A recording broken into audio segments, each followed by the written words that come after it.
হাসিনা যখন পুলে গেছে ওই সময় একটা ভিডিও প্রকাশ পাচ্ছে, আপনারা দেখছেন? দেখেন ওই ভিডিও দেখা গেল দুই বোন যাচ্ছে, একটা হলো শেখ রেহানা, সে মাটির দিকে তাকায় তাকায় হাঁটতেছে, আর হাসিনা গেল চারিদিকে এইভাবে দেখতেছে, আর মনে মনে একটা গুনগুন করে গান গাচ্ছে, চলতে পথে 2 দিন থামিলাম, যাবার কালে এক সামসার দেখা না পাইলাম। যাওয়া লাগবে, আমাদেরকে যাওয়া লাগবে, জোরে কোন কথা ঠিক কিনা? যাওয়া লাগবেই তো, দুনিয়াকে থাকার জায়গা নেই, যাই যেটুকু হায়াত সেইটুকুর মধ্যেই তাকে থাকতে হবে, তার বেশি থাকার চিন্তা করা যাবে না।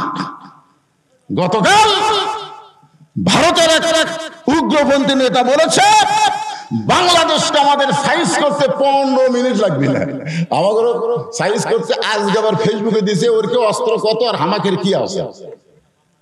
আরে পাগলারা, মুসলমান অস্ত্র দিয়ে যুদ্ধ করে না, মুসলমানের যুদ্ধ হয় ঈমান দিয়া। তোর কোন কথা ঠিক কি না?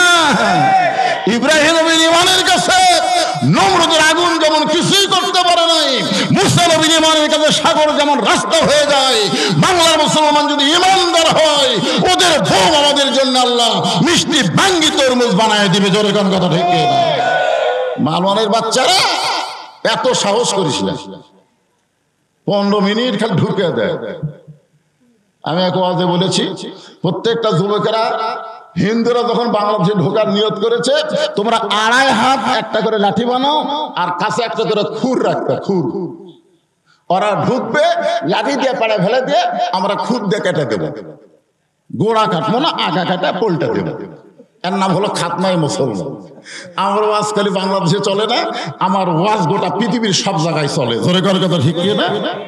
ওরা বুঝবার পারছে ঢুকবি অত সহজ না। ভাগ্য করে আমরা একটা পাইছিলাম, মনে হয় বেশি দিন আর থাকবি না। ইউনুস নবীরে খাইল মাছেতে গিলিয়া, ফেরেশতা পাঠাইলেন আল্লাহ ইসমে আজম দিয়া, দমে দমে সে হরদম পড়ে সে ইসমে আজম, মাছেরই উদর হইতে বাঁচাইলা। বলেন আল্লাহু আল্লাহু তুমি জাল্লে জালালুহু, শেষ করা তো যায় না গেয়ে তোমার গুণগান। একটা মাছ ইউনুস নবীকে পেটের মধ্যে তুলেছিল কিন্তু হজম করবার পারেনি। আজকে বাংলাদেশের ক্ষমতার চেয়ারে অস্থায়ী ভাবে যিনি আছেন তার নাম ইউনুস। কথাকার নাম কি? ভারত যখন হাসিনারে পাওয়ার পরে আবল তাবল বলা শুরু করলো, এই ইউনুস ভারতকে বুড়ে আঙ্গুলে দেখায় চিনত গেল। ধরে কোন কথা ঠিক কিনা?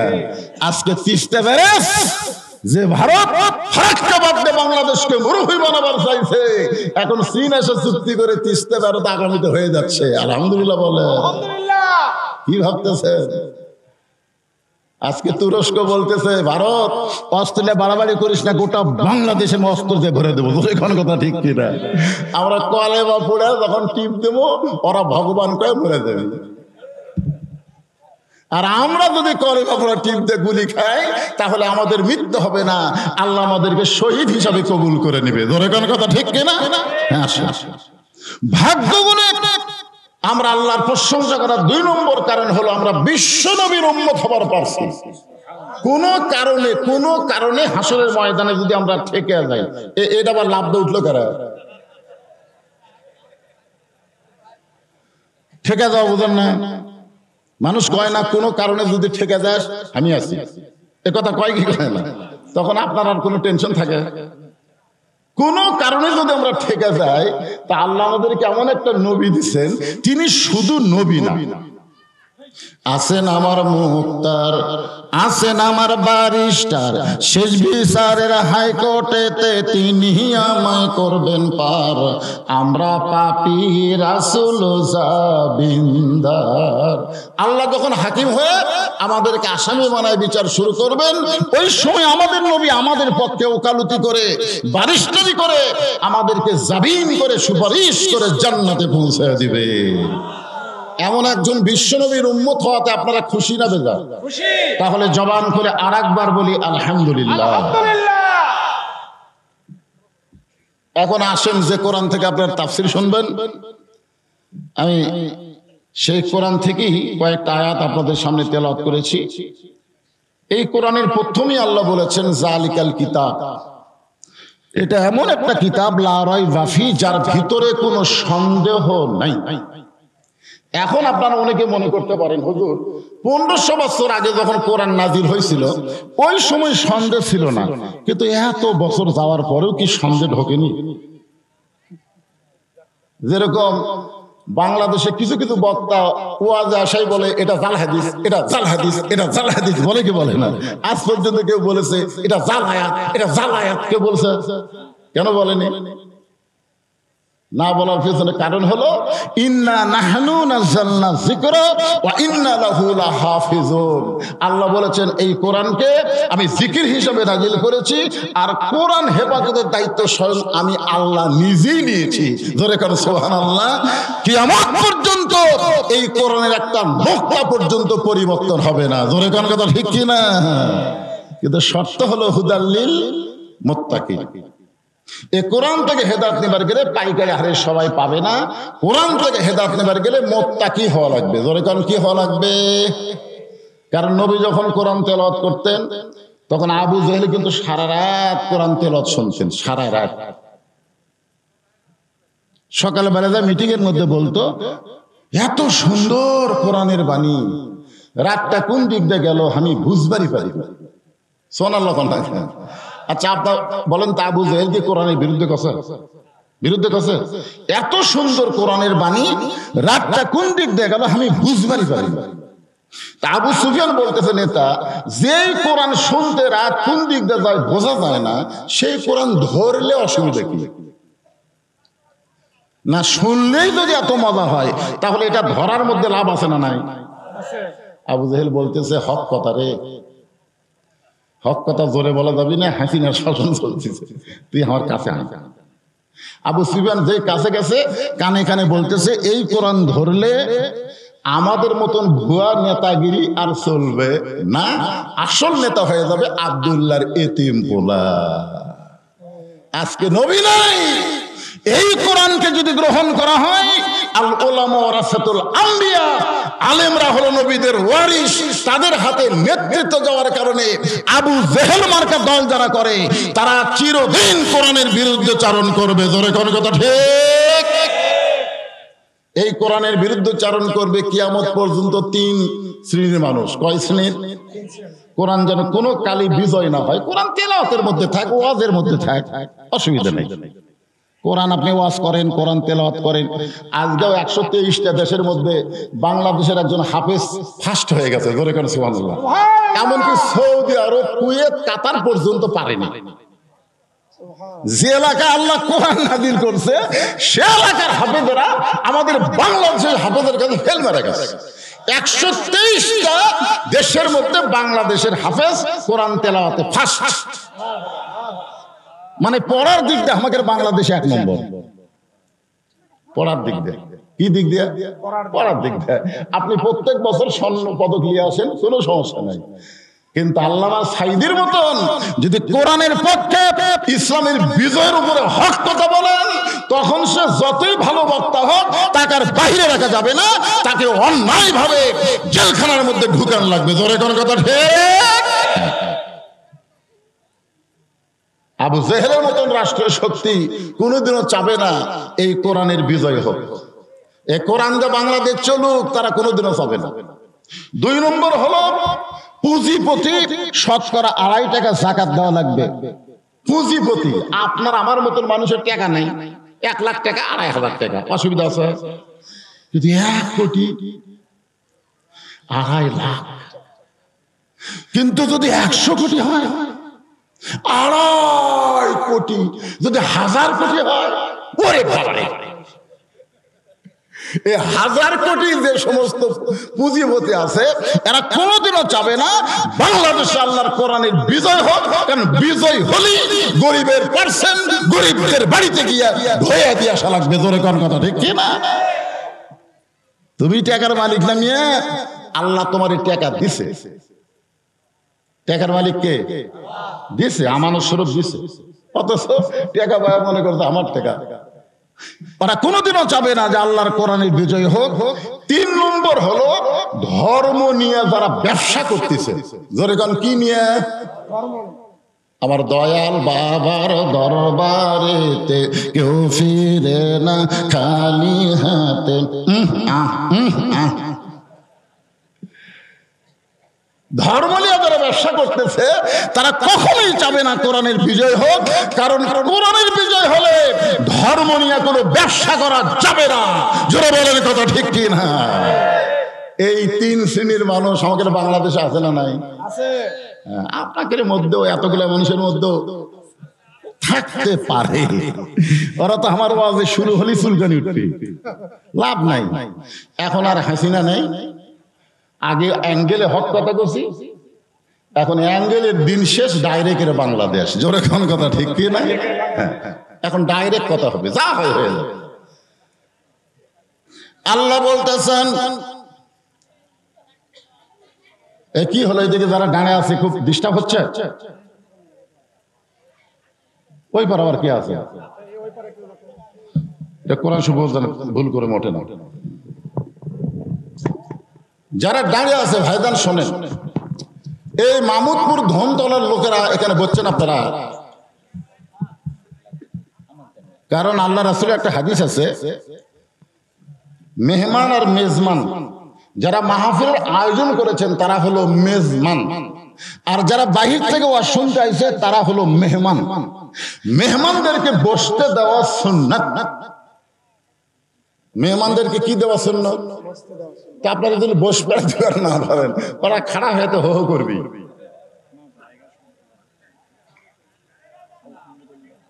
আবার দেখাও যাচ্ছে না, বসে কি করবো? দেখা যাচ্ছে না, দেখাতে যাচ্ছে না কি? ও এই সাইডে যারা বলছে এরা হো হো করতেছে। এই তোমরা একটু ক্যামেরাম্যান বসো না, ফাঁক ফুক করে দাও রে বারে। কারণ ক্যাসেটে, মোবাইলে, ফেসবুকে, ইউটিউবে আমার ওয়াজ শুনিনি এমন একটা মানুষও নাই। ধরে কোন কথা ঠিক কি না? কিন্তু আজকে বহুদিন পরে একটু দেখ পারাচ্ছে, তো দেখ পারে সে যদি এলে আবার জ্ঞান জম করে। এরা তো মাথা এমনি তো গরম কে রে, এখন কেউ তো একটা ফ্যান খাওয়া লাগবে না।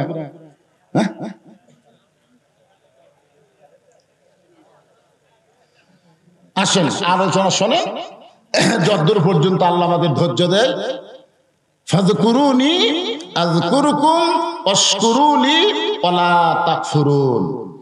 শুরু হয়ে গেল। আল্লাহ বলতেছেন যে আমার জিকির করে, আমি আল্লাহ তার জিকির করি। এই জিকির মানে কি আগে এটা বোঝা লাগবে, যে আমরা আল্লাহর জিকির করি, আল্লাহ আমাদের জিকির করে। এই জিকিরটা বুঝাতে গিয়ে আমি আপনাদের বলতেছি, আল্লাহর একজন মস্ত বড় পয়গম্বর।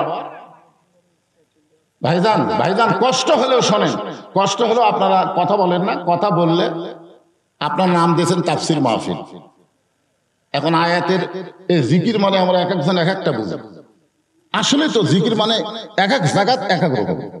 যখন আল্লাহ বলতেছেন ইজা নুদিয়া লিস-সালাহ মিন ইয়াউমিল জুমআ ফাসআউ ইলা যিকরিল্লাহ, এই জায়গায় জিকির একটা আলাদা শব্দ অর্থ। আবার অন্য জায়গায় আল্লাহ বলতেছেন ইয়া আইয়ুহাল্লাযীনা আমানু উযকুরুল্লাহা যিকরান কাসীরা, এই জায়গাতে আবার জিকির মানে আলাদা। জিকির শব্দ ঠিকই আছে, কিন্তু অর্থ আবার আলাদার দিকে নিয়ে যাওয়া লাগবে। তো যে আয়াত আমি তেলাওয়াত করলাম, এটা বুঝাতে গিয়ে আপনাদের যেটা বলতেছে একটু মনোযোগ দিবেন। আল্লাহর একজন মস্ত বড় পয়গম্বর, নাম হলো নূহ আলাইহিস সালাম। জোরে বলেন নাম কি? শুকনা জায়গায় নৌকা বানাচ্ছেন। এখন আপনারা কবেন হুজুর আবার নৌকা?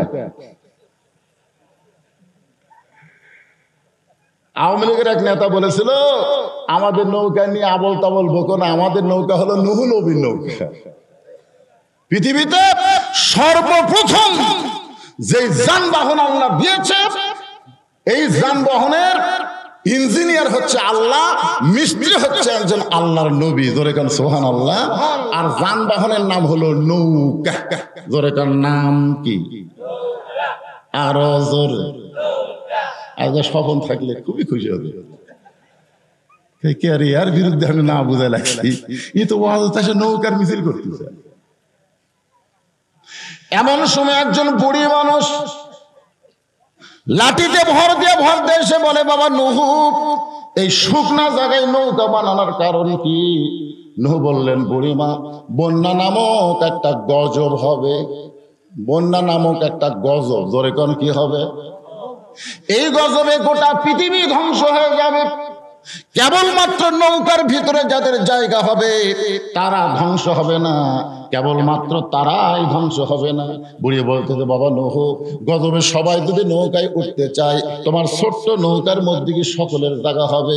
নূহ নবী বললেন, বুড়িমা, এই নৌকার শর্ত হলো ইমানদার বান্দা বান্দি যারা নৌকার ভিতরে জায়গা পাবে তারা, বেঈমানদের জায়গা নৌকায় হবে না। এখন বোঝা গেল আওয়ামী লীগের নৌকা আর নূহ নবীর নৌকা এক না। এক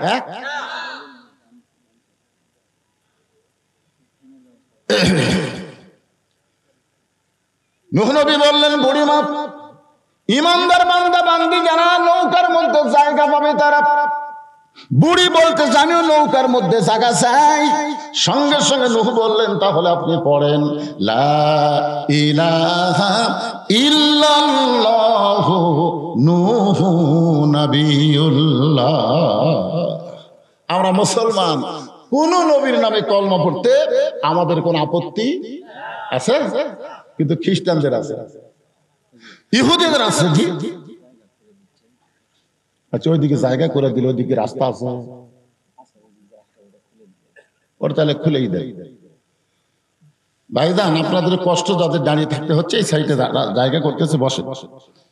হ্যাঁ, আচ্ছা ঠিক আছে, আপনি আর চাপান যাবি না, গরমের দিন, এটা মাঘ মাস। মাঘ মাস হলে আমি 1 ইঞ্চি চাপার করে এরা 4 ইঞ্চি চাপতে, জোরে করার কথা ঠিক আছে, চাপার মধ্যে তো মজা। কিন্তু এখন যত ফাঁক তত মজা। মানুষ এক জায়গায় বেশি হলে এমনি গরম বেশি হয়, যাক, তারপরে যদি চাপা যায় আপনার চাপ দেন। আপনাদের আপত্তি আছে নাকি যদি আমরা বলি লা ইলাহা ইল্লাল্লাহ ইব্রাহিম খলিলুল্লাহ? আপত্তি আছে? আমরা যদি বলি লা ইলাহা ইল্লাল্লাহ ঈসা রুহুল্লাহ, কোন আপত্তি আছে? কিন্তু খ্রিস্টানদের আপত্তি। দূরে থেকে অ্যাঙ্গেলে সামান্য একটু বাতাস দিলে হবে। সরাসরি মাইকত করলে আবার আওয়াজ ঠিক মতো হবে না। এতে দেওয়া লাগবে উপর দিকে, গাছের নিচের দিকে, আর মুখ আছে এটি, আর কাত হয়ে ওরও দোষ নাই, যতগুলো মাল দিছে আর মাথার উপরে মাথা খালি ডাবতেছে।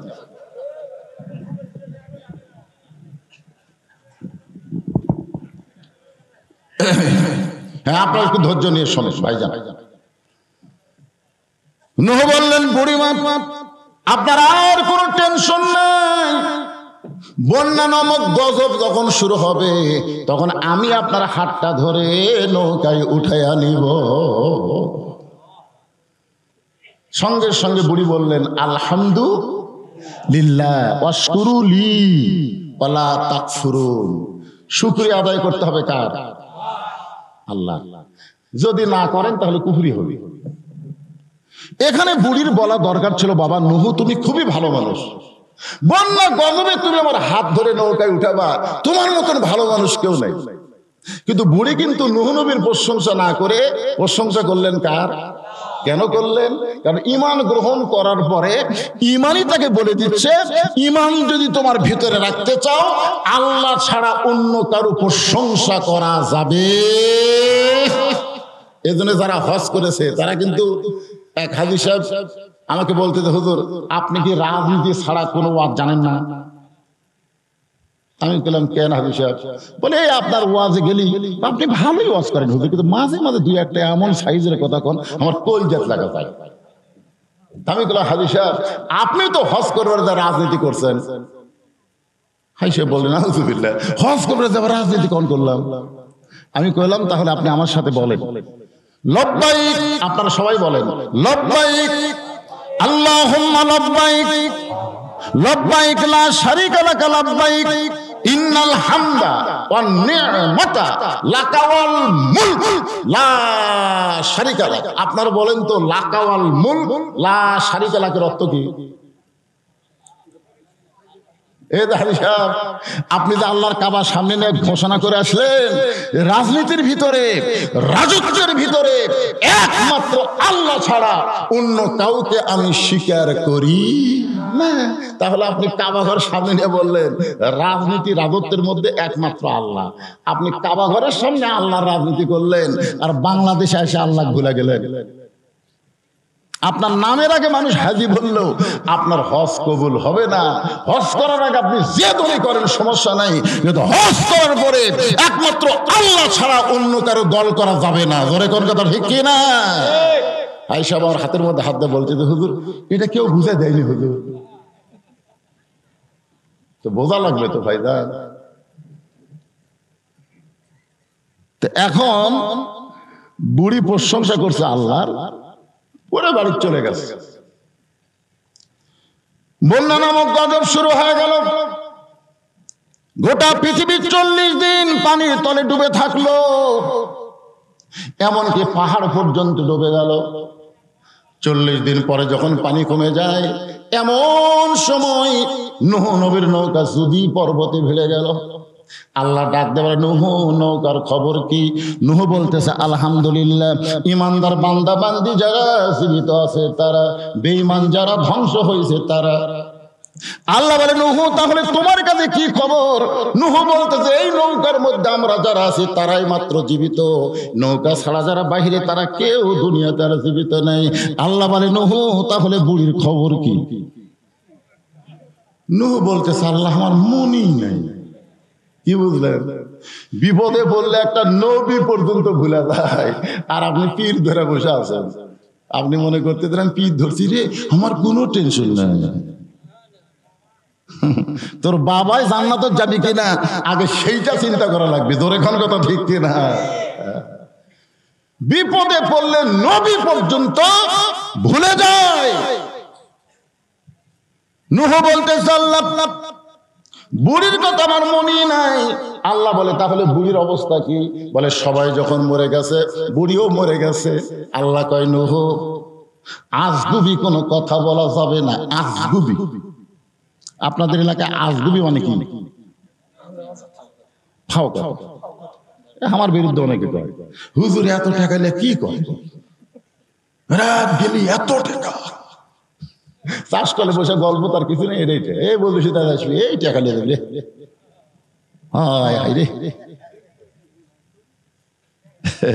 এরা কিন্তু আপনারা আজগুবি বলতেছেন। আপনারা তদন্ত করেন, আপনারা তদন্ত করে দেখেন যে এই যে আমরা কথা বলতেছি টাকা নিয়ে কি করে, বলছি কি করে, এটা একটু তদন্ত করা দরকার।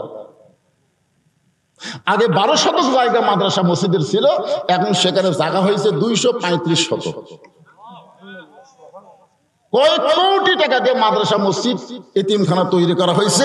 এইবারে আল্লামা সাইদি হুজুরের নামে একটা অডিটোরিয়াম নির্মাণ করা হলো, যেখানে পৃথিবীর কারো 1 টাকা দান নাই, সদ্গা নাই, সমস্ত টাকা হলো ওয়াজের পরে আপনারা যা দেন সেই টাকা দিয়ে আমি মাদ্রাসা মসজিদ এতিমখানা চালাই।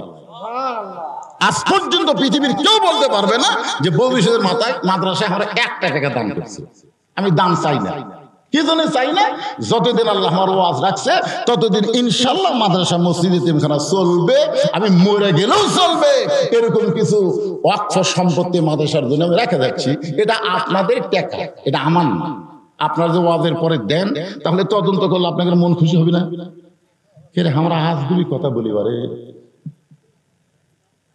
আল্লাহ বলেন নূহ আজগুবি কোনো কথা বলা যাবে না, তদন্ত করে দেখো বুড়িটার খবর কি।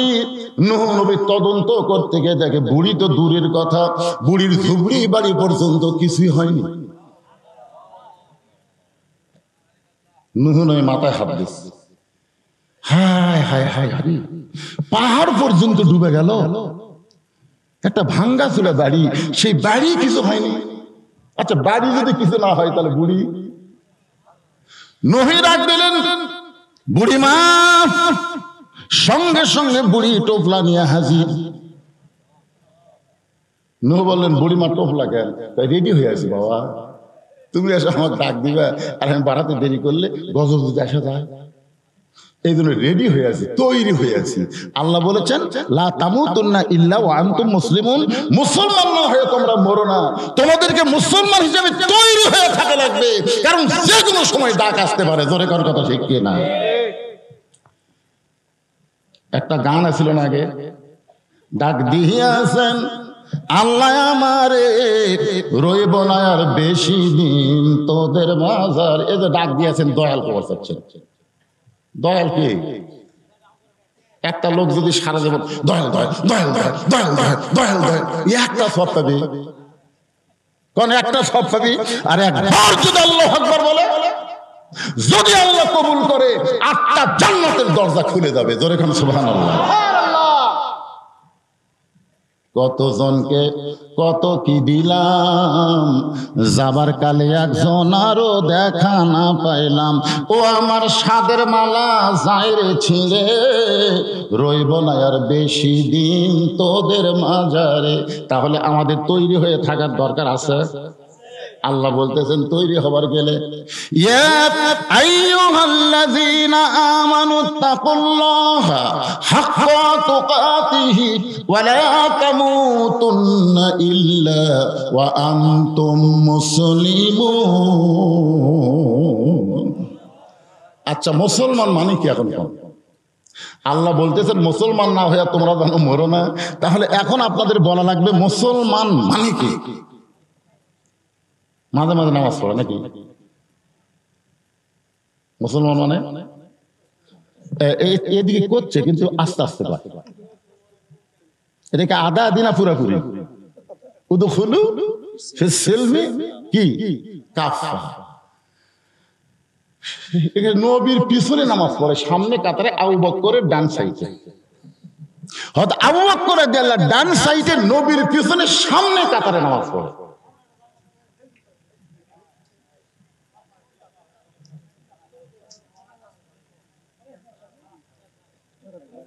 একটু ধৈর্য, আজকে ওয়াজই হবে, কিছুক্ষণ পরে আসবে ইন্নাল্লাহা মাআস সাবিরিন। কিছুক্ষণ সে আয়াত পড়িনি, এটার উপর তো মারাত্মক ওয়াজ হবে। সোলের মা হবে, ধৈর্য নেই, কেবল প্রসব বেদনা উঠছে, তোর পায়ের তলে সন্তানের জান্নাত। তুই মা হয়ে যদি চিল্লাচিল্লি করিস আর সিজার করিস, তাহলে পায়ের তলে জান্নাত হবে। সিজার করলে জান্নাত হবে না। এটা আমাদের মতন, আমরা যে কয়টা উপর বসে আছি সব কয়টা নর্মালে হচ্ছে। আমার দাদি আমার কাছে তোকে বার করবার যায়, তোর মাথা লম্বা হয়ে গেছিল, পরে আমরা থেবে থেবে মাথা গোল করছি। এইগুলা মায়ের পায়ের তলে হলো জান্নাত।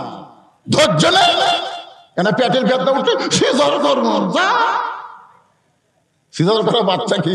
আমাকে একজন কয়, হুজুর আমার বাচ্চা খালি কান্দে, হুজুর একটু দোয়া টোয়া, দোয়া ফুড়ে দেয় কান্দন থামে না, পানি বড় দেয় কান্না থামে না। ওই মেয়েই বলতেছে, মাই বলতেছে এখন আর দোয়া দূর চলবি না হুজুর। কয়েকদিন পরে আমি বললাম, মা এখন খবর কি? বলে আর কান্দে না। কোন দোয়াত কাম হলো? যখনই কান্দে আর বাপ মোবাইল চালু করে দেয়, যেই চালু করে দেয় তখনই কান্দা থামে। আমি বললাম, মা সত্যি করে বলো তো, তোমার এই সন্তানকে সিজার করা হয় হুজুর? তাহলে তো কানবি, খারাপ জিনিস দেখলে থেমে দেবে। কি মন খারাপ করতেছেন? ধৈর্যের উপর আওয়াজ আসতেছে। একটু ওটা ক্যামেরা ঠিক করতে আপনি চেক করে ওঠেন, তার মানে ওটা ধৈর্য হলো। ইন্নাল্লাহা মাআস সাবিরিন। ধৈর্যশীলদের সঙ্গে কে থাকে? আরো জোরে, জোরসে বলো লিল্লাহি তাকবীর। আল্লাহ যার সাথে থাকে তার কোনো টেনশন আছে? সুবহানাল্লাহ। একটু মনোযোগ দিয়ে শোনেন। নূহ বললেন, বুড়িমা বন্যা গজব হয়ে গেছে, গোটা পৃথিবী ধ্বংস হয়ে গেছে, অথচ আপনার বাড়িও কিছু হলো না, আপনারও কিছু হলো না। আমি একজন নবী হয়ে জানতে চাই, আপনি গোপনে গোপনে এমন কি আমল করেন যে আমল করার কারণে আপনার বাড়িও নষ্ট হয়নি, আপনারও ক্ষতি হয় নাই? বুড়ি বলতেছে, বাবা গোপন কোনো আমল নয়। তুমি যখন বলেছিলে বন্যা গজব শুরু করে আমার হাতটা ধরে নৌকায় উঠাবা, তখন আমি আলহামদুলিল্লাহ বলার কারণ হলো সবাই সবাইকে ভুলে যাবার পারে, কিন্তু আল্লাহ কোনোদিন কাউরে ভুলবে না। তাহলে জিকির হবে কার? আল্লাহ। চড়কে বসে আছে, রশি ধরে বাপ টানতেছে। ইব্রাহিম নবীর চোখ দিয়ে দরদর করে পানি, নিচে নমরুদের আগুন খেলে। এমন সময় ফেরেশতা জিবরাইল এসে সালাম দেয়, বলে ওগো নবী, আপনি কাঁদবেন না। আপনি যদি চান, আল্লাহ আমাকে 600 পাকা দিছে, একটা পাকার বাতাস দিব, আগুনের চুলা সহ সাগরের মধ্যে যায় লিবা যাবে। ইব্রাহিম নবী মুসকি মুসকি হাসে। জিবরাইল বলে এখনই কানলেন, এখনই হাসতেছেন? বলে কান্দার কারণ হলো আমার বাপের দিকে তাকিয়ে আছে। দুনিয়াতে সন্তান বিপদে বললে বাপ এসব বাঁচানোর চেষ্টা করে, আর আমি এমন একটা বাপ পাইছি যে একলা একলা ফজর পড়ে, আমি ল্যাপের মধ্যে ঘুম পাড়ি, আমার ডাক দেয় না। কি মনে করতেছেন? এরকম বাপ আছে না নাই? এ কথা আছে না নাই? জোহর নামাজ পড়তে একলা একলা মসজিদে যাই, দুপুরে ভাত খাওয়ার সময় পেটে ডাকতেছে, বাবু আসো ভাত খায়, আসো বাবা। দুই কান্দের ফেরেশতা, আল্লাহ এই কত বড় শয়তান, নামাজ যখন গেল একলা একলা গেল, আর খাবার সময় বেটা ডাকতেছে, নামাজের সময় ডাকতে পারে না। আল্লাহ বলেছেন কু আনফুসাকুম আহলিকুম নার, জাহান্নামের আগুন থেকে তুমি একলা বাঁচলে হবে না, গোটা হাল পরিবার সমাজ রাষ্ট্র জাহান্নামের আগুন থেকে বাঁচার লাগবে। ধরে কোন কথা ঠিক কি না? আজকে তুমি একলা একলা নামাজ পড়ে জান্নাতে যাবে, আর বাংলার মানুষ সব বেনামাজি। এই জন্য আল্লাহ বলেছেন আল্লাযীনা ইম্মাক্কান্নাহুম ফিল আরদ, মৌলবীরা যতই ওয়াজ করো, ওয়াজ দিয়ে কোনোদিন মানুষ নামাজি হবে না। 13 বছর নবী মক্কায় কলেমার দাওয়াত দিয়েছেন, নবীর 10ম বছরে নবী নামাজ পেয়েছেন। এরপরে নবী 3 বছর মক্কায় ছিলেন। নবী বারবার বলেছে, আল্লাহ তুমি যেখানেই নামাজের কথা বলেছো সেখানেই বলেছো আকিমুস সালাত, কিন্তু এই মক্কাতে তো নামাজ পড়তে পারি, কিন্তু নামাজ তো কায়েম হচ্ছে না। আল্লাহ বলেন, হাবিব নামাজ কায়েম সব জায়গায় করা যাবে না, নামাজ কায়েম করতে গেলে নামাজের পরিবেশ তৈরি করা লাগবে। পরিবেশ তৈরি করতে গেলে আবু জেহেল নেতা, আর আপনি ইমাম হলে হবে না, যিনি ইমাম তাকে নেতা হওয়া লাগবে। জোরে কোন কথা ঠিক কিনা? হিজরত করে মদিনাত গেলেন, তারপরে মদিনা একটা রাষ্ট্র হলো। আল্লাহ তাআলা আয়াত নাযিল করলেন, আল্লাযীনা ইম্মাক্কান্নাহুম ফিল আরদ, মুসলমানের কাউকে যখন ক্ষমতার চেয়ার দেওয়া হবে, তার 1 নম্বর দায়িত্ব হলো পদ্মা সেতু নির্মাণ করা। কি 1 নম্বর দায়িত্ব হলো বাল্য বিয়ে বন্ধ করা। 1 নম্বর দায়িত্ব হলো মাদক মুক্ত সমাজ গড়া। এইগুলা দায়িত্ব হতে পারে, কিন্তু 1 নম্বর দায়িত্ব হলো আকামুস সালাত, নামাজ কায়েম করো। ইন্নাস সালাতা তানহা আনিল ফাহশাই ওয়াল মুনকার। একমাত্র নামাজই পারে মানুষকে যাবতীয় বেহুদা এবং খারাপি কাজ থেকে বাঁচায় দিতে। জোরে কোন কথা ঠিক কিনা? আজকে আমাদের ছেলেদেরকে নামাজ কায়েমের পথে আনতে হবে। ইব্রাহিম নবী কান্দার কারণ হলো যে আমার বাবা মাকে নমরুদের আগুনের চুলার মধ্যে ফেলে দেওয়ার জন্য রশি টানতেছে।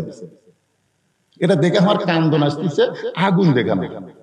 আর তুমি বলতেছে পাকার বাতাস দিয়ে আগুনের চুলা নিভা দিবা।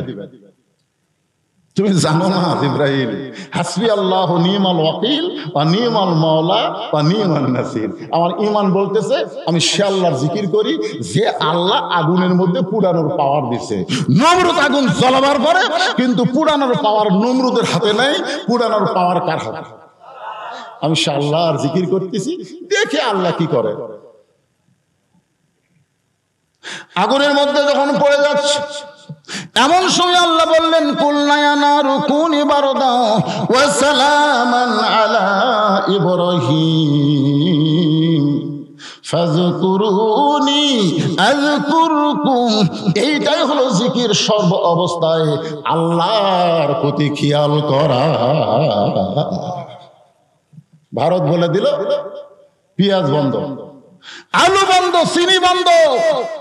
বাংলাদেশের মানুষ 1000 টাকা কেজি পেঁয়াজ পাবি না, হয়নি? বন্ধ করে দেয়নি? এ কথা কন না কেন? আলু বন্ধ, পেঁয়াজ বন্ধ, চিনি বন্ধ। আপনারা বলেন তো, এগুলা বন্ধ করার পরে বাংলাদেশে এইগুলা জিনিসের আবাদ কম হচ্ছে না বেশি হচ্ছে? কারণ মানুষ এতদিন টাকা ছিল ভারতের দিকে, এবার টাকা আছে আল্লাহর দিকে। এবার আল্লাহর দিকে তাকাচ্ছে, দেখে আল্লাহ কি করে। আমাকে এক লোক বলতেছে, শিবগঞ্জ আমার শ্বশুর বাড়ি, আমাকে কয় হুজুর এতদিন মাটি সরে আলু বার করা লাগছে, আজকে মাটি ফেটে আলু বাড়াচ্ছে।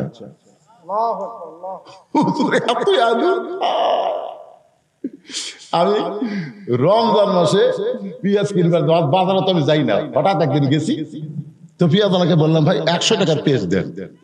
তো পেঁয়াজওয়ালা আমার ব্যাগের দিকে তাকা করে 100 টাকার পেঁয়াজ আপনি কাঁদ নেবেন? তখন আমি বললাম কে ভাই ব্যাগও তুমি তাই হুজুর 100 টাকার 5 কেজি। হায় হায় হায়, চিন্তা করে দেখছেন জিকির করবো কার?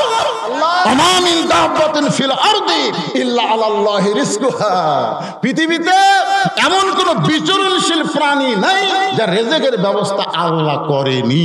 জোরে কোন সুবহানাল্লাহ। এরপর আল্লাহ বলতেছেন ইয়া আইয়ুহাল্লাযীনা আমানুস্তাঈনু বিস-সাবরি ওয়াস-সালাহ ইন্নাল্লাহা মা'আস-সাবিরিন।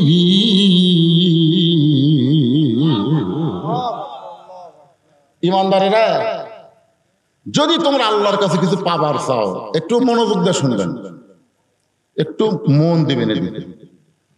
যদি তোমরা আল্লাহর কাছে কিছু পাবার চাও তাহলে ধৈর্য আর নামাজের মাধ্যমে চাও। আপনারা বলেন তো, নামাজের আগে আল্লাহ ধৈর্যের কথা কেন বললেন? অন্য জায়গায় আল্লাহ বলেছেন কদ আফলাহা মান তাযাক্কা ওয়া যাকারা ইসমা রাব্বিহি ফাসাল্লাহ। এশার নামাজ পড়ে হযরত আলী দাঁড়ায় গেছে। আল্লাহ রাসূল বলেন আলী কি জন্য দাঁড়ালা?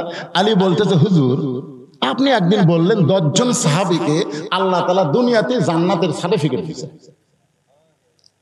তা আমার নাম কি তার মধ্যে আছে? আল্লাহ রাসূল বলে আলী তুমি 10 জনের মধ্যে 4 নম্বরে আছো। 1 নম্বর আবু বকর, 2 নম্বর ওমর, 3 নম্বর ওসমান, 4 নম্বর আলী, 5 নম্বর আব্দুর রহমান ইবনে আওফ, 6 নম্বর হলো জুবাইর, 7 নম্বর তালহা, 8 নম্বর সাদ ইবনে আবি ওয়াক্কাস, 9 নম্বর আবু সাইদ, আর 10 নম্বর হলো উবাদা ইবনুল জাররাহ। এই 10 জন হলো আশারে মুবাশশারা, মানে দুনিয়াতে জান্নাতের সার্টিফিকেট পাচ্ছে। সমস্ত সাহাবীরাই জান্নাতি। কোরআনের আয়াতে আল্লাহ বলেছেন রাদিয়াল্লাহু আনহুম ওয়া রাদু আন যালিকা লিমান খাশিয়া রাব্বা। যাদের পিছনে রাদিয়াল্লাহু তাআলা আনহু আছে তাদের সকলকে আল্লাহ বিনা হিসাবে জান্নাত দিয়ে দিবে। সুবহানাল্লাহ। কালি বলতেছে হুজুর, আজ থেকে যদি আমি নামাজ বাদ দেই, মনে করেন আল্লাহ তোমার জান্নাতের সার্টিফিকেট দিয়েই দিয়েছে, যদি আজ থেকে আমি নামাজ বাদ দেই, এরপরেও কি আল্লাহ আমার জান্নাত দিবি? রাসূল বলতেছে আলী, তুমি শুধু নামাজ না, তুমি যদি আল্লাহর সব বাদ দাও, এরপরেও আল্লাহ তোমাকে জান্নাত দিবে। আলী বলতেছে হুজুর, একদিন তার সবকিছু বাদ দেওয়া যায় না, আজ থেকে আমি ফজরের নামাজ বাদ দিলাম, আজ থেকে আর এই ফজর আসবো না। আমার এই 5 ওয়াক্তের মধ্যে ফজরটা একটু কঠিন লাগে। কি কারণ আপনাকে কঠিন লাগে না? লাগে না? মাশাআল্লাহ। 2 ওয়াক্ত নামাজ যদি কেউ বাড়ি পড়ে, তারপরেও তার মধ্যে নেফাকি থাকবে ফজর আর ইশা, মানে জামাতে পড়াই লাগবে। ধরে কোন কথা ঠিক কিনা? তাহলে 5 ওয়াক্ত নামাজের মধ্যে সবচেয়ে গুরুত্বপূর্ণ নামাজের নাম কি? ফজর। জোরে বলেন নাম কি? যে নামাজের আজানে দেখবেন একই শব্দ 2 বার বেশি কয়। আমি যুবকদেরকে বলতেছি, কে বাবা যুবক তোমরা সুন্দর পাও? ওরা 3টা পর্যন্ত ফেসবুক চালায়। ফজরের আগে এমন ঘুম ধরে, আজান আসসালাতু খায়রুম মিনান নাওম, ঘুম হইতে নামাজ অতি উত্তম। আজান শোনার পরে যারা ঘুমায়, এই আজান শোনার পরেও যারা ঘুমায় তাদের অবস্থা কি কিছুক্ষণ পরে আমি বলতেছি। আলী বললেন ইয়া রাসূলুল্লাহ, আজ থেকে ফজর বাদ দিলাম। আল্লাহ রাসূল বললেন বাদ দাও, তারপরেও তুমি জান্নাতি। এই কথা বলে আলী যখন চলে গেল, আবু বকর এখন নবীর কাছে বলতেছে হুজুর, এত বড় বেয়াদবি কথা আলী বলল, আপনার কান সারাতে একটা সর দিতে পারলেন না? এত বড় কথা বললো, আজ থেকে ফজর বাদ দিব, আপনি কিছুই বললেন না। আল্লাহ রাসূল বললেন আবু বকর, নামাজ যদি জান্নাতের জন্য হয় তাহলে আলী নামাজ বাদ দিবে। আর নামাজ যদি আল্লাহর জন্য হয়, ইন্না সালাতি ওয়া নুসুকি ওয়া মাহইয়ায়া ওয়া মামাতি লিল্লাহি রাব্বিল আলামিন, আমার বিশ্বাস আলী সব বাদ দিবে, কিন্তু এক ওয়াক্ত নামাজ বাদ দিবার পারবে না। যদি জান্নাতের জন্য নামাজ হয় তাহলে আলী বাদ দিবে, আর আল্লাহর জন্য হয় ওই যতই বাদ দিবার চাক পারবি না। হযরত আলী এশার নামাজ পড়ে বাড়িতে গেলেন। প্রতিদিন দরজার যা হযরত আলী সালাম দিত, আসসালামু আলাইকুম ইয়া আহলাল বাইত, এটা হলো নবীর সুন্নাত। কিন্তু সেই দিন হযরত আলী দরজার সালাম না দিয়ে ডাক দিচ্ছে, হাসান হোসেন মা ফাতেমা, তাড়াতাড়ি দরজা খোলো। ফাতেমা চুপ করছে, কে রে? এটা আমার স্বামী, আমার স্বামী তো সালাম ছাড়া আমার নাম ধরে ডাকে না, আজকে সালাম বাদ গেল। ফাতেমা দরজা করে বলতেছে আসসালামু আলাইকুম। আলী বলতেছে আমার মনে নাই রে। ফাতেমা বলতেছে আপনি মনে হয় কিভাবে বাদ দিচ্ছেন, সেই জন্য সালাম আল্লাহ কারে লিখছেন। সালাম হলো দুনিয়ার সবচাইতে শান্তি। যদি ছেলে বাপকে সালাম দেয়, সেই ছেলে বইয়ের কথা মতো বাপ মার সঙ্গে খারাপ ব্যবহার করবে না। জোরে বলেন কথা ঠিক, কথা কন না, কথা কন। যদি ছেলে সালাম না দেয়, বাবার দরকার হলো ছেলেকে সালাম দেওয়া। ছেলে সালাম দেয় না, আপনি দেন। 2-4 দিন আপনি যদি দেন, ওই আর শরমে কোনোদিনও সালাম ছাড়া থাকবে না। আপনার যদি সালাম দেয়, আসসালামু আলাইকুম আব্বা কেমন আছেন, আপনি যদি বলেন ওয়ালাইকুম আসসালাম বাবা ভালো আছি, আর বউ যদি কোনোদিন ওর বাপের বিরুদ্ধে কয়, ওই হিরো আলমের মতন, হিরো আলমের মতন, হিরো আলম রিয়ামণির তালাক দিছে আজকে। হিরো আলম নাম শোনেন না?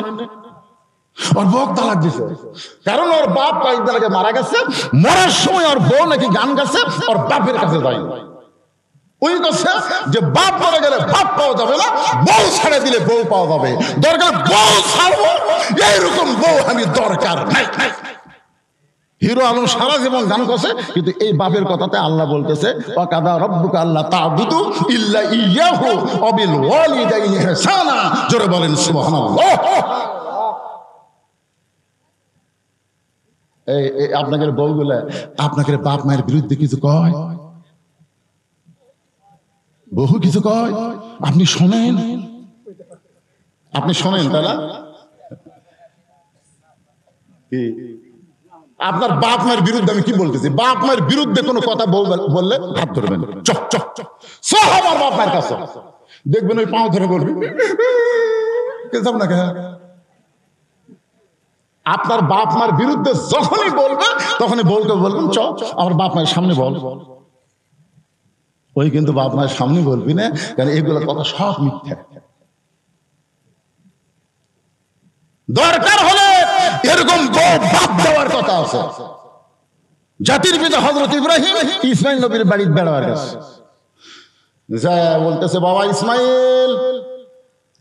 বাড়ির থেকে একটা মহিলা বলছে কে কে ডাকে, কে ডাকে? ইব্রাহিম নবী কয় কে রে? যেই বাড়ির মেয়ের কথা জোরে শোনা যায়, এই বাড়ির তো রহমত বরকত থাকে না।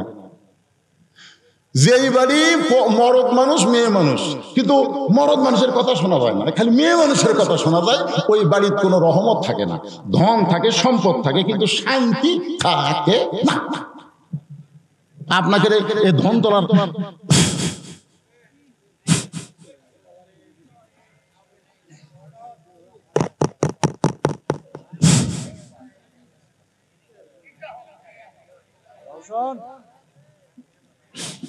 ধৈর্য ধরা লাগবে, ধৈর্যের উপর ওয়াজ হচ্ছে দিন।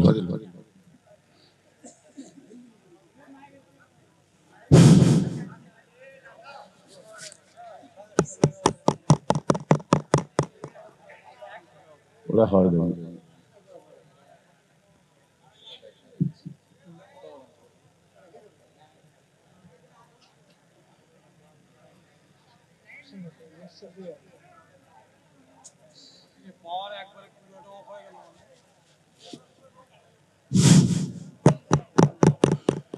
এই তো ধৈর্য আল্লাহ মাঝে মধ্যে পরীক্ষা করতেছে। ফিলিস্তিনে গাজায় ডোনাল্ড ট্রাম্প বলেছে তোমরা গাজা ছেড়ে দাও, আমি গোটা গাজা নতুন করে নির্মাণ করে দেব। গাজার মুসলমান বলতেছে দরকারে জীবন দেব কিন্তু গাজা ছাড়বো না। সামান্য মাইক নাই, মাহফিল ছাড়তেছেন। মাহফিল কিসের বাগান? এই কতক্ষণ কিসের বাগান? এই বাগানের থেকে উঠে আপনি ঘুরে যাচ্ছেন? এই বাগানের থেকে উঠে যাচ্ছেন কোথায়? বাড়ির যাবেন? বাড়ির যাওয়া লাগবে না, আল্লাহ হাসপাতালে নিয়ে যাবি। দরে কর কথা ঠিক কিনা? বেশি অহংকার করেন না ভাইজান। পেশাব লাগছে, পেশাব বন্ধ করেন। অনুনাজ্জিলু মিনাল কোরআনি মা হুয়া শিফা ওয়া রাহমাতুল লিল মুমিনিন। আল্লাহর কোরআনকে ইজ্জত করেন, যাবতীয় রোগ থেকে এই কোরআন আপনাকে হেফাজত করে দিবে। দরে কোন সুবহানাল্লাহ। ইন্নাল্লাহা মা'আস সাবিরিনের উপরে আসতে ছিড়ে পারে কেন? মেয়ে মানুষের ওয়াজ করে দিবেন না? আমার সবগুলো মরণ গেছে বিদেশে, আর এর কেদা মোশান হচ্ছে।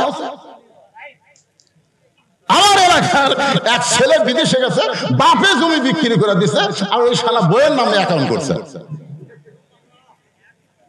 বইয়ের নামে অ্যাকাউন্ট করছে। মাও কান্দার কই তোর বাপ জমি বেচে টাকা দিল, বাবা তুই যে কিছুই টাকা দিস না। ছেলে বলতেছে আমি ধরা পড়ছি, আমি জঙ্গলে জঙ্গলে ঘুরে বেড়াই, আমার এখনো চাকরি হয়নি। কত বড় মিথ্যাবাদী! বাপ খালি হামাক ধরে ওয়াক ধরে, আমার ছেলেগুলোকে দোয়া করো। আইরে কান্দে, মাও কান্দে, বাবু কান্দে, আর গোপনে গোপনে বইয়ের অ্যাকাউন্টে টাকা পাঠা।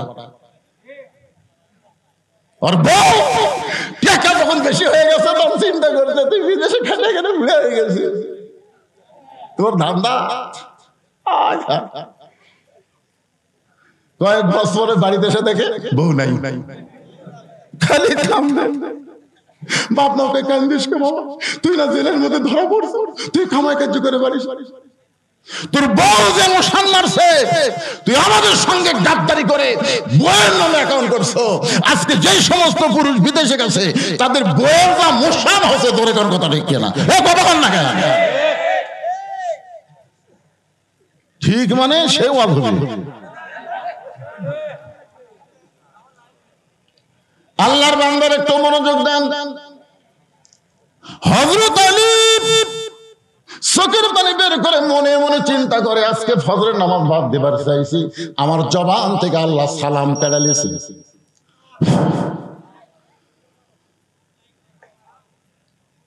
আলী বলতেছেন ফাতেমা, ও নবীর মেয়ে ফাতেমা, আজকে ফজরের সময় তুমি যেন আমাকে ঘুম থেকে ডাক দিও না। তোমার বাবার কাছে ওয়াদা করেছি আজ থেকে আর ফজরের নামাজ আমি পড়বো না। নামাজ না পড়লেও আল্লাহ আমাকে জান্নাত দিবে। ফাতেমা মুস্কি মুস্কি হাসে। নবীর মেয়ে ফাতেমা মুস্কি মুস্কি হাসে, কারণ মা ফাতেমা একদিন চোখের পানি বের করে কাঁদতেছিল। নবী তখন ফাতেমার কাছে গিয়ে বলল, ফাতেমা এভাবে তুমি কেন কাঁদতেছো? ফাতেমা বলে, বাবা এমন একজন গরিবের সঙ্গে আমার বিয়ে দিলেন, যে গরিবটা সংসার চালাবার পারে না, সকালবেলা কোনোদিন খাবার পাইলে রাতের বেলা খাবার থাকে না, কোনোদিন রাতে খাইলে সারাদিন আর খাওয়া থাকে না। হাসান হোসেন ক্ষুধার জ্বালা আমার কাছে খাবার চাই, আমি খাবার দিবার পারি না, আপনার কাছে যাই। ও গো বাবা, দুনিয়া থেকে কোনো ধনী ছেলে আমার জন্য পান নাই, এমন গরিবের সঙ্গে আমার বিয়ে দিয়েছেন, আমার জীবনটা কেমন হয়ে গেল। রাসূল কান্দার বলে, ফাতেমা আল্লাহর পরে কাউকে যদি সেজদা দেওয়ার হুকুম থাকতো ফাতেমা, তাহলে তোরে বলতাম আলীর পায়ে সেজদা কর। ও ফাতেমা, আমি দুনিয়ার ধনী যুবকের সঙ্গে বিয়ে দিতে চাইছিলাম, কিন্তু আল্লাহ তাআলা ঘটকালি করে আলীর সঙ্গে তোর বিয়ে দিছে। এখন বল রে মা, আল্লাহ যদি ঘটকালি করে তাহলে বল আমি নবী কি করতে পারি? সঙ্গে সঙ্গে ফাতেমা চোখের পানি মুছে মুস্কি হাসিতে বললেন, বাবা আমার স্বামীর মধ্যে এত যোগ্যতা আছে, এইটা যদি আপনি আমাকে আগে বলতেন। বাবা একদিন গভীর রাত্রে হযরত আলী ঘুম থেকে চেতন পাইছে। চেতন পায় দেখে ঘরের মধ্যে হাসান হোসাইন ঘুমায় আছে, কিন্তু ফাতেমা নাই। আলী চিন্তা পড়ে গেল, কে রে, এই গভীর রাত্রে আমার দুইটা সন্তান ঘুম পাড়তেছে, আমি ঘুম থেকে চেতন না পাইলে তো এটা ধরে পারতাম না। বউটা কুটি, যত বড়ই হুজুর হোক রাত্রে বউ হারালে কি হয়?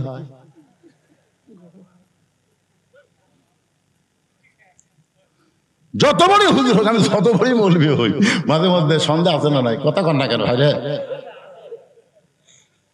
হযরত আলী দরজার দাঁড়িয়ে গেলেন, দাঁড়িয়ে দেখতে পাই মরুভূমির মধ্যে কালো চাদর মাথায় দিয়ে গভীর রাত্রে ফাতেমা খুব জোরে জোরে হাঁটতেছে। আলীর সন্দেহ হয়ে গেল, এই গভীর রাত্রে ফাতেমা কোথায় যায়? নিরাপদ দূরত্ব বজায় রেখে পিছনে পিছনে হাঁটতেছে। আল্লাহর নবী যেই ঘরে ঘুমায় থাকে, ওই ঘরের জানলার পাশে ফাতেমা চুপটি করে দাঁড়াইছে।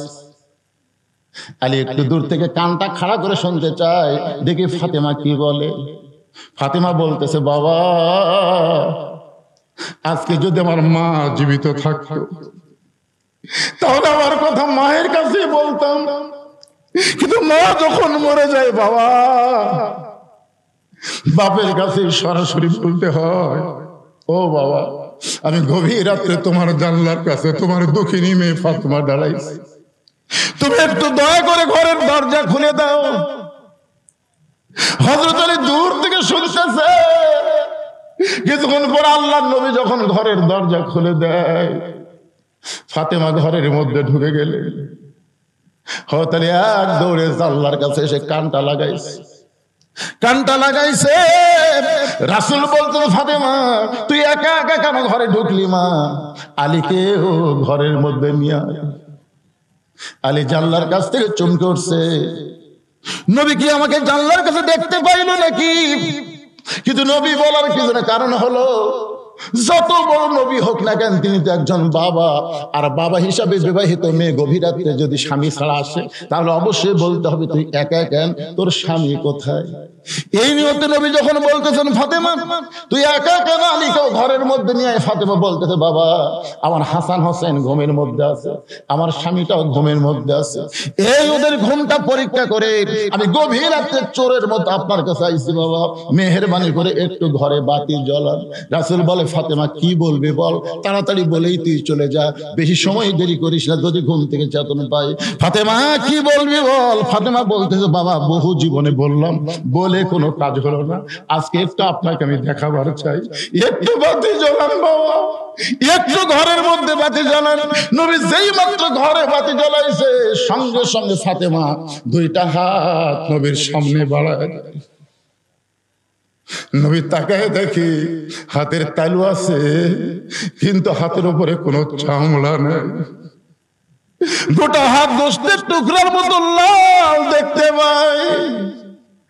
নিজের মেয়ের হাত রক্তাক্ত দেখে ফাতেমা বলতেছে, বাবা সকালবেলা উঠে আমার সন্তান দুইটা খাবার চাবে, আমার স্বামীর সামনে খাবার দিতে হবে, কিন্তু এই হাতে আমি জাঁতা কেমনে ঘুরাবো? বাবা আপনি যে বিয়ের সময় একটা জাঁতা দিচ্ছেন আমার গপ পিছতে, কিন্তু আমার হাতটা দেখেন বাবা, আমি কিন্তু 3-4 দিন আর জাঁতা ঘোরাতে পারবো না। মেহেরবানি করে 3-4 দিনের একটু খাবার যা হয় আপনি আপনার দুঃখিনী মেয়েকে দেন গো বাবা, এই গভীর রাত্রে চোরের মতো আমি বাড়িতে নিয়ে যাওয়ার চাই। এমন সময় আল্লাহর নবী আর সহ্য করতে পারলেন না, ঘরের কোনায় গিয়ে বলে, মাবুদ লাম ইয়ালিদ ওয়া লাম ইউলাদ, তোমার সন্তান নাই, কোন সন্তান তুমি জন্ম দাওনি, তোমাকে কেউ জন্ম দেয় নাই, কিন্তু আমি একজন বাবা, যতই নবী হই আমি একজন বাবা গো আল্লাহ। এখন বাপের সামনে মেয়ের এমন কষ্ট দেখে বাবাকে আর সহ্য করতে পারে? আল্লাহ গো, এমন গরিব আলীর সঙ্গে তুমি কেন ঘটকালি করলা? এমন গরিব আলীর সঙ্গে কেন তুমি ঘটকালি করলা? এই কথা সেই মাত্র নবী আল্লাহকে বলতেছে, সঙ্গে সঙ্গে ফাতেমা মাথায় কাপড় দিয়া নবীর ঘর থেকে বাইরে যায়। রাসূল বলে, ফাতেমা আমি তোর বিরুদ্ধে কিছুই বলিনি মা, তুই কেন ঘন্টা দিয়ে ঘর থেকে বাইরে যাস? ফাতেমা বলতেছে, বাবা আপনি একদিন বলেছিলেন আল্লাহর পরে কাউকে যদি সেজদা দেওয়ার হুকুম থাকতো তাহলে আমার স্বামীর কদমে সেজদা করা লাগবে। এই কথা বলে আপনি বুঝাইছেন আল্লাহর পরে মেয়ে মানুষের কাছে সবচাইতে দামি ওই মহান ব্যক্তি হলো তার স্বামী। আমার স্বামীর বিরুদ্ধে আপনি আল্লাহকে বলবেন, আর আমি আপনার কাছ থেকে আটা নিব, এমন ফাতেমা আমি না। আমি চলে গেলাম, আমার কোনো কিছু দরকার নাই, এই গোস্তওয়ালা রক্ত হালা হাত দিয়ে আমি যাতা ঘোরাবো বাবা, আমার আর কোনো কিছু দরকার নাই। বাজান হযরত আলী চোখের পানি বের করে এক দৌড় ঘরের ভিতরে ঘুমের ভান করতেছে। কিছুক্ষণ পর তাকে দেখে ফাতেমা মাথায় ঘোমটা দিয়ে ঘরের মধ্যে ঢুকে স্বামীর কদমের কাছে শুয়ে পড়েছে। আলী ফাতেমার মাথাটা বুকের মধ্যে নিয়ে বলে, ফাতেমা রে, এত কষ্টের পর তুমি আমার সংসার করো, তুমি কেন করো? ফাতেমা বলে, ওগো স্বামী, আমি আপনাকে চিনি, আমি আপনারে চিনি। জোরে কর সুবহানাল্লাহ। যে বলতেছে আজ থেকে ফজরের নামাজ বাদ দিয়ে ওয়াদা করে আসলাম, আমাকে কেন ঘুম থেকে ডাকো না। ফাতেমা মুচকি মুচকি হাসার কারণ হলো, যে ব্যক্তি তাহাজ্জুদের নামাজ পড়ে তাকে আবার ফজরের সময় ডাকা লাগে? কথা কন না কেন? যে আলী তাহাজ্জুদের নামাজ পড়ে তাই আবার ফজরের সময় ডাক দেওয়া লাগবে? মুচকি মুচকি হাসতেছে, বলে ঠিক আছে ডাক দেব না, আজকে একটা কাম করেন, আপনি বালুচ বাদ দেন। আজকে বালুচ নয়, আজকে আমার উরুর উপর আপনি মাথা দেন, আমি সারা রাত আপনার মাথা টিপে দিব, আপনি আরামের ঘুম পাড়বেন, ফজর আযান যেন আপনার কামত না যায়। ডাক দেওয়া লাগবে না, আপনি তো এমনি চাপেন পাবেন, কিন্তু আজকে আপনাকে আরাম করে আমি ঘুম পাড়ব। ফাতেমার উরুকে বালুচ বানিয়ে দিয়ে হযরত আলী ঘুমায় গেছে। যেই মাত্র তাহাজ্জুদের সময় সঙ্গে সঙ্গে হযরত আলী চেতনা পায়, বলে, ফাতেমা রে, তাহাজ্জুদের মনে হয় সময় হয়ে গেছে। ওযু করে তাহাজ্জুদের নামাজ আদায় করলেন। ফাতেমা মুচকি মুচকি হাসতেছে। যেই ব্যক্তি বলল ফজরের নামাজ পড়বে না, ওই ব্যক্তি তাহাজ্জুদের নামাজ পড়লো। রাসূল বলেছেন, ফজরের নামাজ হলো ইবাদত আর তাহাজ্জুদের নামাজ হলো মাহাব্বত। আপনারা বলেন তো, মহব্বত আর ইবাদত এর মধ্যে তফাৎ কি? এ আল্লাহর বান্দারা জানা লাগবে না এটা? তাহাজ্জুদের নামাজ হলো মহব্বত আর ফজরের নামাজ হলো ইবাদত। ইবাদতের বিনিময়ে মানুষ জান্নাত চায় আর মহব্বতের বিনিময়ে মানুষ আল্লাহ চায়। মহব্বতের বিনিময় কে? এক বান্দা আছে নামাজের সেজদায়, আল্লাহ ডাক দেয়, বলে, যতই নামাজ পড় আর যতই সেজদা কর, তোর ঠিকানা হলো জাহান্নাম। তুই যতই তাহাজ্জুদ পড় আর যতই সেজদা লম্বা দে, তোর ঠিকানা জাহান্নাম। সেজদা থেকে মাথা তুলে বলতেছে আলহামদুলিল্লাহ। আল্লাহ কয়, কে রে পাগলা, তোকে জাহান্নামত দিলাম, এরপরে আলহামদুলিল্লাহ? পাগল বলতেছে, আল্লাহ জান্নাত কে বানাছে, জাহান্নাম কে বানাছে? আল্লাহ বলতেছে, দুটাই তো আমি বানাচ্ছি। তো তাহলে আপনার বানানো জাহান্নামের মধ্যে আমার জায়গা আছে, তাও তো আমার জায়গা আছে। আপনি যদি আমাকে বলতেন তোর জান্নাত নাই, তোর জাহান্নাম নাই, তাহলে যাবো কোথায়? তুমি তো আমার জাহান্নাম দিলে, তোমার বানানো জাহান্নামে যে আমার জায়গা আছে, তাও বলতে পারবো আমার জায়গা আছে রে, আমার জায়গা আছে। আল্লাহ কয়, পাগলা, অত পাগলামি করিস না। জাহান্নামত গেলে তুই পুড়ে যাবি, তোর কষ্ট হবে। তা আমি পুড়ে গেলে কষ্ট বলে আপনার কি? জাহান্নামত গেলে আমি পুড়ে যাবো, আমার কষ্ট হবে, তাতে আপনার কি হবে? আল্লাহ বলতেছে, আমারও কষ্ট হবে। আল্লাহ বলে, তো আল্লাহ আপনার কষ্ট কেমনে হবে? আল্লাহ বলতেছে, আবার ইব্রাহিম আমাকে কলিজার মধ্যে নিয়ে নমরুদের চুলার মধ্যে পড়ার আগে, নমরুদের চুলা আমি যেমন শান্তির বাগান বানাইছি, আমার মহব্বত নিয়ে কেউ যদি জাহান্নামেও যায়, আমি জাহান্নামকেও জান্নাত বানায়া দিব। লিল্লাহে তাকবীর। যে ফজরের সময় আছে, বুঝলেন? হয়তালি তো মসজিদ দিকে রওনা দিচ্ছি। ফাতেমার সামনে দাঁড়ায় বলতেছে, কোথায়? উঠে যাবেন? ফজরের নামাজের আযান দিল, আপনি আমার বাপের পড়বেন না? এতদিন ভিতরে ঢুকছি, আজকে বাইরে থেকে একটু দেখবো রে। এতদিন ভিতরে ঢুকে নামাজ পড়ছি, আজকে বাইরে থেকে দেখবো নামাজের সাইজ কিরকম। নামাজ পড়বো না তোমাকে করলাম, কিন্তু একটু দেখতে কম। যেই বলছে এতদিন ভিতরে ঢুকে নামাজ পড়ছি, তখন ফাতেমা মুচকি মুচকি হাসতেছে, কারণ ভিতরে যাই ঢোকে। বোঝেন? হাদিসে আছে বিস্তারিত, হুজুরি কলব ব্যতীত করছিন কালো নামাজ তোর হবে না। তবে কেন যাও জুয়ারি, মানুষকে দেখো নামাজ পড়ি, ও তোমার সিদ্ধ বীজে সুফসল ফলবে না। আজও কেন আল্লাহর নামাজ ধরতে পারলা না? এখন সবাই জামাতে নামাজ পড়ে চলে গেছে, বগুড়া বড় মসজিদ। একজন লোক মসজিদের মধ্যে যায়, জোহরের নামাজ পড়তেছে, জুতা চোর চিন্তা করে কেউ নাই রে, একলা, এর জুতাও তো নাই, জুতাটা রাখছে কোথায়? চোর আবার জানে জোহরের আগে 4 রাকাত সুন্নত আছে, ওই কেবল সুন্নতে নিয়ত করলো, কাঠের বাক্সের মধ্যে সেই দামি জুতা। চোর ভাবতেছে এই 4 রাকাত শেষ করতে করতে আমি 7 মাথা পার হয়ে যাবো, এই মনে করে কেবল বিসমিল্লাহ কয়ে। চোরেরাও কিন্তু চুরি করার আগে আল্লাহ ধরাধার না পড়ি, ধরাধার না কয় না। আমার গ্রামের এক লোকের চুরি হলো, আমি বললাম কে ভাই, আপনার মতো মানুষের বাড়ি চুরি হলো? হুজুর এই বছরে এত ভালো ঘুম কোনদিন আমার হয়নি হুজুর, আজকে এত ভালো ঘুম কেন হলো? বলে ঘুম দেওয়ার মালিক আল্লাহ রে। তাহলে আল্লাহ তোমার ঘুম দিল আর চোর করলো চুরি কর। আমার ওই গান মনে পড়ে গেল, একটা গান গান, মাটির পুতুল বানায়া, গানটা গাবো? মাটির পুতুল বানায়া তুমি করিলা বেহোশ, তুমি যেমনি নাচাও তেমনি নাচে পুতুলের দাও দোষ। তুমি সর্প হইয়া দংশন করো, ওজা হইয়া ঝাড়ো, তুমি চোরকে বলো চুরি করো, আবার পুলিশ হইয়া ধরো। আল্লাহ ইচ্ছা করলে ফিলিস্তিনের মাটিতে বোমা পড়বে কিন্তু ফুটবে না। নমরুদের চুলার আগুন যদি না জ্বলে, তাহলে ইসরায়েলের একটা বোমাও ফিলিস্তিনের মাটিতে ফুটবে না। আল্লাহ ইচ্ছা করলে বোমাকে মিষ্টি ভাঙ্গি তরমুজ বানাবার পারে। ধরে কোন কথা ঠিক না? তুমি চোরকে বলো চুরি করো, আবার পুলিশ হয়ে ধরো। গানটা গাই আর কান্দি কিরি, কারণ কি? আল্লাহর লীলা খেলার মধ্যে কাম কি? আজকে ওয়াস-সাবিরিন ইন্নাল্লাহা মা'আস-সাবিরিন মধ্যে সব পেয়ে যাবেন ইনশাআল্লাহ। ধৈর্য ধরতেছেন তো?